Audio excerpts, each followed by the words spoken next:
ബിസ്മില്ലാഹിർറഹ്മാനിർറഹീം. Hello, welcome back. എന്തെങ്കിലും വിശേഷം? അപ്പോൾ ഇന്നത്തെ റെസിപ്പിയിൽ നമുക്ക് എന്തായാലും വീട്ടിൽ തന്നെ ഇരുന്ന് കഴിയും, എന്തെങ്കിലും വായിക്ക് എന്തെങ്കിലും ഇട്ടുകൊണ്ടിരിക്കണം അങ്ങനെ തോന്നുമല്ലോ. അപ്പോൾ എന്തെങ്കിലും നമ്മൾ ബേക്കറി ഐറ്റംസ് ആയിരിക്കും കഴിക്കാൻ പോകുന്നത്.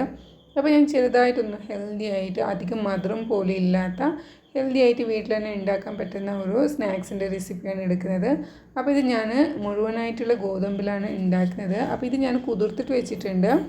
ഇല്ലാന്നുണ്ടെങ്കിൽ നമുക്കിങ്ങനെ ഗ്രൈൻഡറിലോ മിക്സിയിലോ ഇട്ട് അരക്കുമ്പോൾ ഇല്ലേ കുറച്ച് ബുദ്ധിമുട്ടേണ്ടി വരും. അപ്പോൾ ഇങ്ങനെ കുതിർത്തിട്ട് വെച്ചാൽ നമുക്ക് അത്രയും ബുദ്ധിമുട്ടേണ്ട. എന്തെങ്കിലും ഗോതമ്പ് അരച്ചെടുക്കുമ്പോൾ നല്ലൊരു ബുദ്ധിമുട്ട് തന്നെയുണ്ട്, പെട്ടെന്ന് ഇതൊന്നും അരഞ്ഞ് കിട്ടാൻ പോകുന്നില്ല.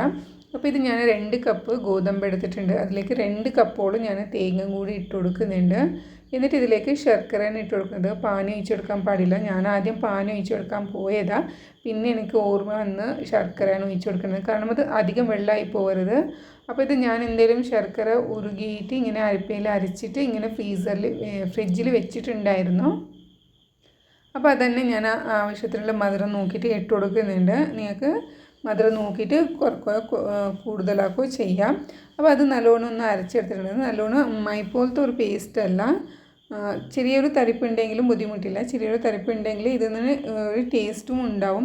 അപ്പോൾ ഇത് ഞാൻ ഓയിൽ ചൂടാവാൻ വെച്ച് കൊടുത്തിട്ടുണ്ട്. അപ്പോൾ ആ സമയത്ത് ഇതൊക്കെ അരിഞ്ഞ് കിട്ടിയിട്ടുമുണ്ട്. അപ്പോൾ ഇത് ഞാനൊരു കണ്ടെയ്നർ ബോക്സിലാക്കി വെച്ച് കൊടുത്തിട്ടുണ്ട്. എന്നിട്ട് ചെറിയൊരു സ്പൂണിൽ കോരി ഇട്ട് കൊടുക്കുന്നുണ്ട്. തീ നല്ലോണം മീഡിയമിൽ വെച്ച് കൊടുക്കാം. എന്നിട്ട് മീഡിയമിൽ നമുക്കിതൊന്ന് ഫ്രൈ ആക്കിയിട്ട് എടുക്കാം. ഇത് കുക്കാവാൻ അധികം സമയമൊന്നും ഇല്ല, പെട്ടെന്ന് തന്നെ കുക്കായിട്ട് കിട്ടിക്കോളും. അപ്പോൾ എല്ലാം ഇട്ട് കഴിഞ്ഞിട്ടുണ്ട്. ഇനി ഇതൊന്ന് മറിച്ചിട്ട് കൊടുക്കാം. അങ്ങനെ എല്ലാത്തിനും ഞാനിവിടെ ഫ്രൈ ആക്കിയിട്ട് എടുത്തിട്ടുണ്ട്. എന്നിട്ട് ഒരു ബോക്സിലാക്കി വെച്ചെടുത്തിട്ടുണ്ട്. അപ്പോൾ ഇത്രയേ ഉള്ളൂ ഈ റെസിപ്പി. നമുക്ക് എന്തായാലും ഒരു ഹോട്ട് ബോക്സിൽ ഞാൻ നിറച്ചാക്കി വെച്ചിട്ടുണ്ട്. ഇത് എന്തായാലും 2-3 ദിവസത്തേക്ക് മഴയാവും. അപ്പോൾ നല്ല അടിപൊളിയായിട്ടുള്ള ഒരു ഹെൽത്തി ആയിട്ടുള്ള ഒരു സ്നാക്സാണ്. എന്തായാലും ട്രൈ ആക്കുക. എന്നിട്ട് നിങ്ങളുടെ ഫീഡ്ബാക്ക് അറിയിക്കുക. Thank you. ബൈ.